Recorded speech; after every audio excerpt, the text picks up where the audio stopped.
Good afternoon. Welcome to our weekly livestock market update. I'm Brownfield News Anchor reporter Megan Grebner. With us is University of Missouri Scott Brown. Good afternoon, Scott. Good afternoon, Megan. All right, let's get started and take a look at what happened this week on the markets. And I will note that we're taping a little bit earlier, so market numbers and values are through Thursday's close. So what are some things that we should take note of this week? Well, we certainly had some different things going on in livestock markets this week when you talk about cattle relative to hogs. We'll start on the cattle side of the picture this week. If we look at feeder cattle, they're 2 to 5 lower for the week. If you look at feeder calves, I'd say call them 1 to 5 lower. When you look at what's been happening there, I'd say demand for calves has been moderating a little bit as feed yards have seen an increase in the number of cattle they have in feed yards right now, and maybe a little less interested in chasing cattle than we've seen for a while to make those pens a little fuller. When you look at fed cattle, it's been a pretty slow week thus far. I won't be surprised when it's all said and done for us to be off $4 or $5 for the week on fed cattle. When you look at futures markets, fed cattle off 5 or 6 so far this week, and when you look at feeder cattle off about 8. So it's been a tough week in cattle markets as well as on the futures side. If you look at the beef side, choice beef cutout was up slightly, about 90 cents for the week this week. If you look at the pork side now, to get to the positive side of the picture for a minute, we were up about $2.50 for cash hogs on the week. If you look at the pork cutout value, it was up a little over $3 for the week. You know, we're on pace when you look at the pork cutout value for us to be at the highest weekly average we've seen since November of 2014. So it's just reminds us of how good things have been. And as we've said for a long time, when you look at that pork cutout value, it seems that pork bellies are the ones that's really been driving higher cutout values of late. Scott, when we talked last week, we talked a little bit about we could start to see, and even really we touched on the last couple of weeks, beef prices maybe take a little bit of a downward trend. Is that what can we anticipate this maybe being the pattern over the next, in the short term? Well, I do think we are starting to see some of what we anticipated seasonally in terms of lower cattle prices.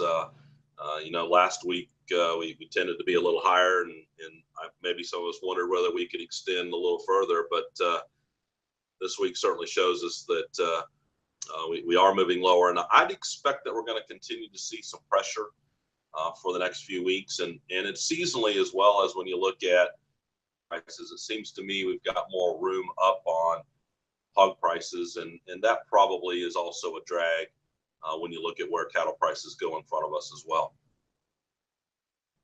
Scott, there's a lot of news this week on China, and we had talked last fall was kind of the first step in getting U.S. beef into China after a 13-year drought, and then all of a sudden it seems like it's just rolling. And while we haven't sent a ton of U.S. beef, it has started.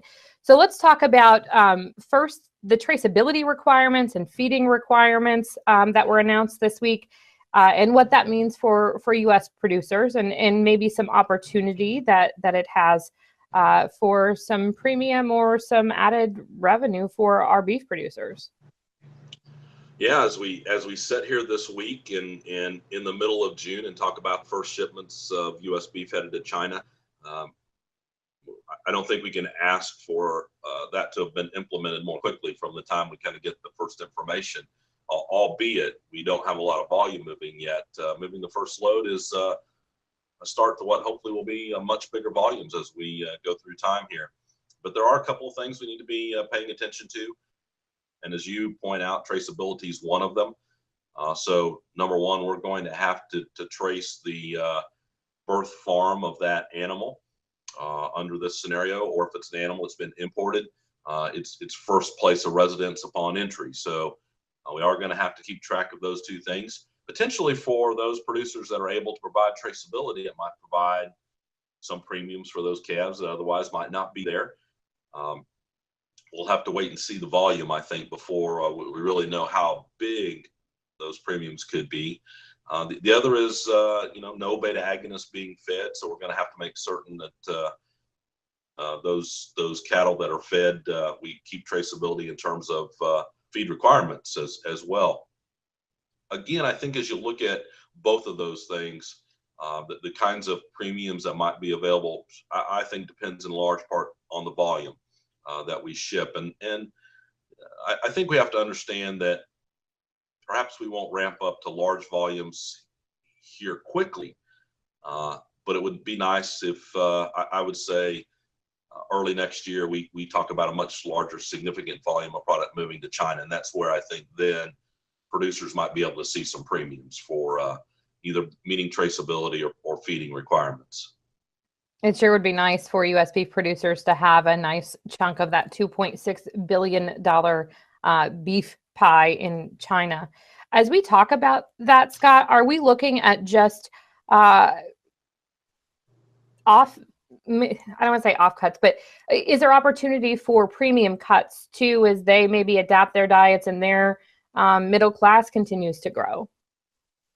Yeah, so Megan, you asked a really good question. I'll say number one, I think selling product to China that we might otherwise have trouble finding a home for, and that I say in the short run, it's the stuff not as interesting to U.S. consumers that might be able to find a home in China, and we don't want to forget that's a positive for us. But second, and I think you're correct in saying there's opportunities for some higher quality beef to move to China over time. When you look at the population in China, okay, it's 1.3 roughly billion people in China, but incomes have been growing really fast, and those that are at the upper income side of the spectrum, I think they're continuing to see an interest in more of a Western diet. And I think that's where we could see some win longer term in getting some of that higher quality U.S. beef that, frankly, very few other people in the rest of the world can provide. Will be a longer term win for us in that Chinese market. And maybe even just especially take advantage of market access or gaining market share as countries like Australia continue to battle drought issues there with their inability to meet the global supply. Yeah, absolutely. I mean, you can talk about Australia as being a competitor in those markets, and yes, they feed some cattle, but I just remind us all the time that no one really, frankly, compares top to bottom when you look at what we do here in the United States in terms of growing grain-fed beef. And there's a lot more interest in the quality of that grain-fed beef, I think, in the rest of the world. There's a reason why Australia invested in cattle feed yards, and they're just not really equipped to feed a lot of cattle given the limited supply of corn and sorghum grown in Australia. Scott, let's turn our attention to here in the U.S. Retail prices were released this week. What are some of the things that we saw on the beef side as well as pork and poultry? Yes, I think when you look at those retail prices, it does weigh into a lot of what we've talked about.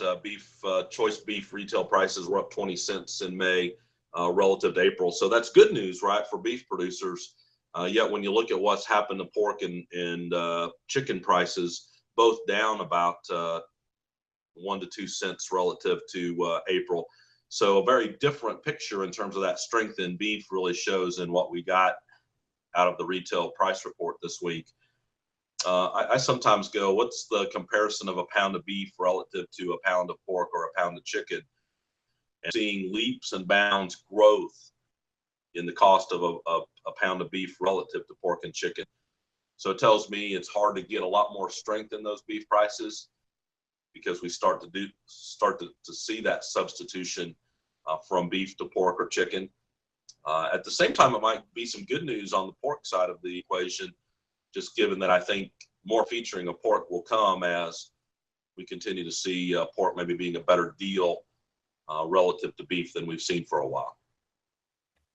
Scott, as we take a look at the U.S. Drought Monitor, we've seen some changes, but there's still some parts of the country that have some challenges. What does that mean as we look at North and South Dakota specifically? in the drought issues that they're facing there? Yeah, so I think a couple things really start to rear up here as you look at the drought monitor. And I don't, number one, I don't want to overstate what's going on. I think when you look at the drought monitor map in total, it still tells us we're in pretty good shape across the U.S. But the Dakotas are really a couple of states where we have seen some issues, and it's been amazing how quickly that's popped up in North and South Dakota. We're about 1.7 million head of beef cows, South Dakota, and another million head in North Dakota. That's 10% of the U.S. beef cow herd setting in those two states. So if those dry conditions continue to unfold and that drought monitor map starts to show more dark brown and red areas in that part, that probably means at least some cows have to move to other states. Anything else? So perhaps there are some weather things starting to unfold. We're sitting here kind of what kind of moisture are we going to get in these summer months? That's important for both cattle and crops, and starting to see some spots of dry weather unfold just reminds us that weather can always wreak havoc in these cattle markets. And on the grain side of things as well, I think we're learning that Mother Nature has the final say in anything that happens in the ag world. Megan. All right, as we start to wind things down this week, let's talk a little bit. The Fed raised its interest rates on Wednesday. Pressure to increase them again. What does that mean on the cost structure and on the cost side of things for U.S. livestock producers? Yeah, well, so we're starting to see now, what is it, the third increase here in the last few months in terms of interest rates. Yes, it was only a quarter point. So I'm going to take the positive side of this for a minute. The Fed only raises rates when the economy can handle it. So a strong economy probably means more meat being consumed. That's the positive side of interest rates, that we've got consumers with perhaps more money in their pockets willing to spend more on beef. Directly, though, for producers, we've been in a period of time where interest rates have been so low. So when you think about an operating note or you think about a land note, many of those have seen rates that have been at historically low levels. I think as we look ahead, we have to plan for operating loans that have higher interest rates. I don't think we're, probably done in terms of raising those interest rates as we go ahead. So I do think producers need to be paying attention to what those rates look like going forward, and expect higher rates ahead, not lower rates. And if there's ways they can lock in some longer term money at some cheaper rates, that might be a good time to think about doing it.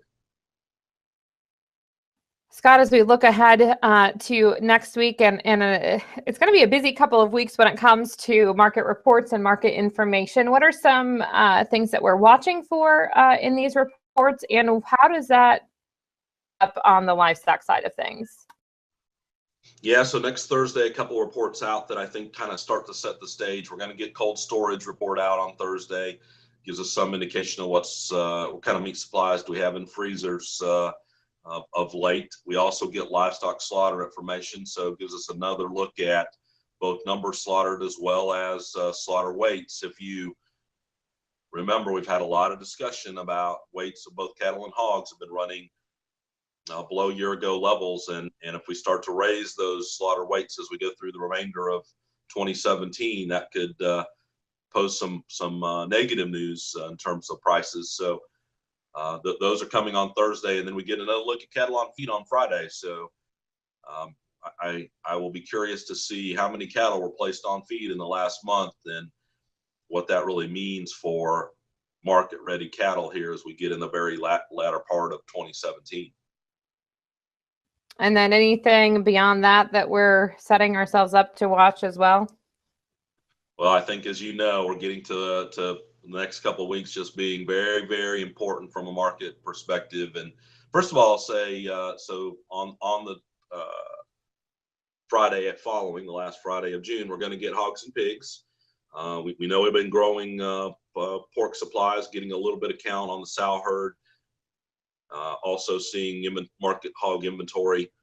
So we have a better idea of how many hogs we're going to be bringing to market in the latter part of this year.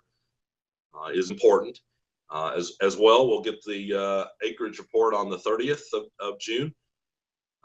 Be our first indication of what actually happened through all this planting season that has had its fair share of replants and replants and replants, right? So how much corn and soybeans did we get in the ground? And how much did we potentially shift towards soybeans and away from corn? I think all that's very critical information, and markets are going to be anticipating those reports here at the end of June a lot. And I say from a producer perspective, again, making sure you understand there's a lot of market information coming in. Maybe making sure that you've thought through what kind of risk management strategy you might want to employ before we get through those reports is really important. And make sure you're tuning into our weekly livestock market update for all of that valuable information, right?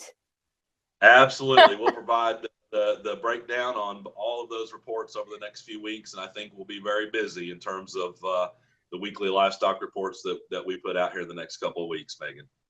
Scott, have a great weekend. Stay cool. I know you're playing some baseball in Missouri this weekend, so good luck. And hopefully it's not too unbearably hot where you are. Yep. Thanks, Megan. We'll hopefully get a few wins this weekend. All right. To have our weekly livestock market update delivered to your email box every Saturday morning, visit our website, brownfieldagnews.com. Click subscribe, and you can submit questions and comments as well. And for market updates twice daily, subscribe to our Market Minute with John Perkins. Have a great weekend.